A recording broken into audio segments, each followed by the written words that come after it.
ചൂട് കഴിഞ്ഞു, അടുത്ത പാമ്പ് കടിയുടെ വാർത്തയാണ്. കോഴിക്കോട് കുറ്റിയാടിലെ വീട്ടിനുള്ളിൽ നിന്ന് 5 പാമ്പുകളെ പിടികൂടുന്ന ഒരു വാർത്ത ഇപ്പോൾ വരുന്നു. ശംഖുവരയൻ ഇനത്തിൽപ്പെട്ട പാമ്പുകളെയാണ് പിടികൂടിയത്.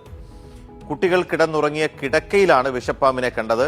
ഇന്ന് രാവിലെ വീട്ടിൽ നിന്ന് കുട്ടി എഴുന്നേൽക്കുന്ന ഒരു സമയം 7 മണി 7:30 അപ്പോൾ വീട്ടിൽ നിന്ന് കുട്ടി എണീറ്റപ്പം തന്നെ മോളും 1 വയസ്സുള്ളൊരു ചെറിയൊരു മോനും ഉണ്ട്. അപ്പോൾ ഒരു രണ്ടാളും എണീച്ചപ്പോൾ വൈഫ് എണീക്കാൻ വേണ്ടി പോയപ്പോൾ അവിടുന്ന് തലേൻ്റെ അടുത്തായിട്ട് ഒരു വലിയൊരു വെള്ളിക്കട്ടൻ പാമ്പിനെ അവിടുന്ന് പിടിച്ചു. അത് കഴിഞ്ഞ് ഒരു ഉച്ച സമയത്ത് വീണ്ടും വീടൊക്കെ നന്നാക്കി. ആ സമയത്ത് പിന്നെയും വീട്ടിൻ്റെ ഉള്ളിൽ നിന്ന് 2 എണ്ണത്തിനെ പിന്നെയും കിട്ടി.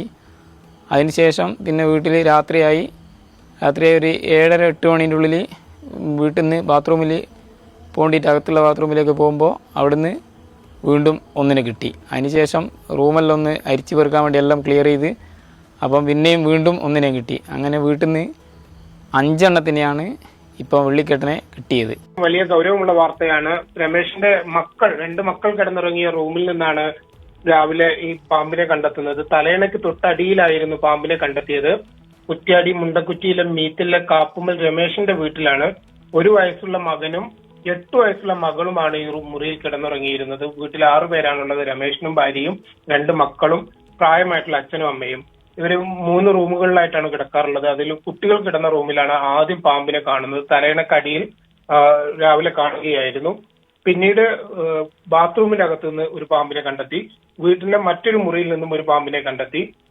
അതേ തുടർന്ന് നാട്ടുകാരെ സംഭവം അറിയുകയായിരുന്നു. നാട്ടുകാരെത്തി നടത്തിയ പരിശോധനയിലാണ് ബാക്കി 2 പാമ്പുകളെയും കണ്ടെത്തിയത്. 5 പാമ്പുകളാണ്. വെള്ളിക്കട്ടൻ, ശംഖുവരയൻ എന്ന പേരിലൊക്കെ അറിയപ്പെടുന്ന ഉഗ്രവിഷമുള്ള പാമ്പുകളാണ്. ഭാഗ്യം കൊണ്ടാണ് ആർക്കും കടിയേൽക്കാതിരുന്നത്. കുട്ടികൾ കിടന്ന ബെഡിലും തലയണക്കടിയിലുമായിട്ടാണ് ഈ പാമ്പുകളെ കണ്ടെത്തിയത്. നാട്ടുകാരെത്തി വീണ്ടും പരിസരമൊക്കെ കൂടുതലായിട്ട് പരിശോധിച്ചു.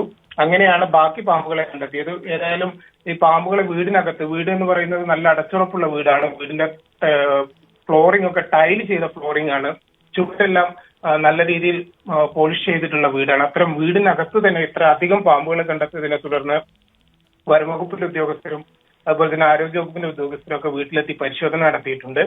ജാഗ്രത പാലിക്കുവാനുള്ള നിർദ്ദേശം നാട്ടുകാർക്കും നൽകിയിട്ടുണ്ട്. PG